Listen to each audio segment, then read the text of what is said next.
Hello, Father. Hello. Over here.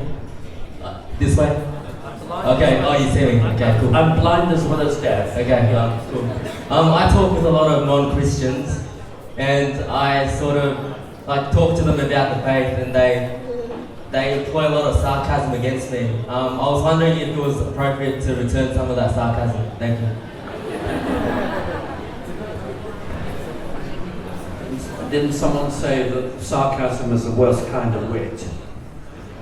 I think sarcasm, I remember as when I was young, that the headmaster that I had was extraordinarily sarcastic, and we as little boys really resented his sarcastic wit. It was belittling, it was slapping someone down, and I would counsel you as much as possible not to return sarcasm with sarcasm.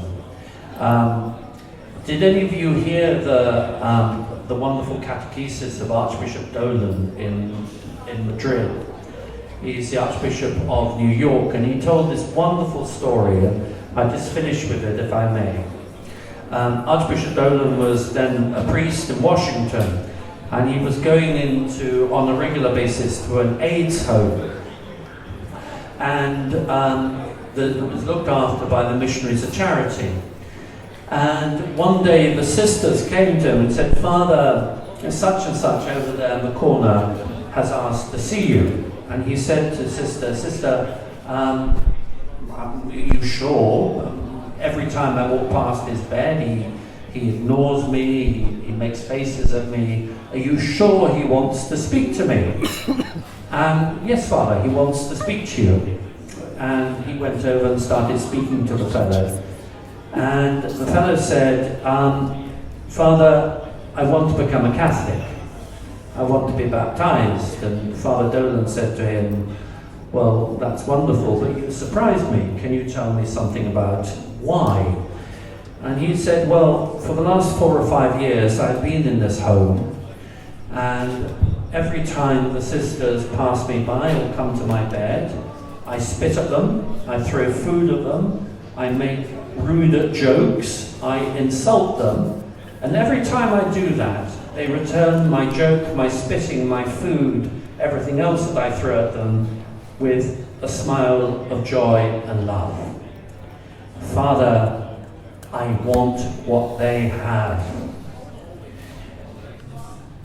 So often when we are confronted with hostility, and we are confronted with hostility, what do we do about it? Do we give like for like and make the argument deeper and more bitter and dig a bigger hole? Or do we reply with Christ-like love? At the end of the day, that is the only thing that we can do. If you think of the wonderful story in the Brothers Karamazov by Dostoevsky, and how Christ confronts the Grand Inquisitor and kisses him with a kiss of love. As Christians, we can do nothing else but be like our Master, which is to return hatred with love, insult with a smile, and remember what I shared at the very beginning, that joy is like a net with which to catch souls. If people see joy in our heart and our faces, they will say, "I want to have something that you have." Thank you. Let's hear it up for Father Alexander.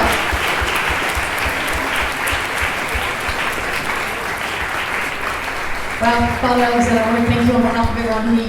You seem to have such an immense understanding of what young people in the world goes through and the struggles that we have. And thank you for your invitation and challenge to take up the new evangelization here in Australia. It's something new to be told, again, to listen to the poor and go back to things like the sacraments and the Eucharist. So I'm sure that we're all going to take a lot away from that as well. And thank you, Father, for your passion and your fidelity to your priesthood and your charism to really help young people, both in Soho and here. We're really grateful. So let's hear it again for Father Alexander.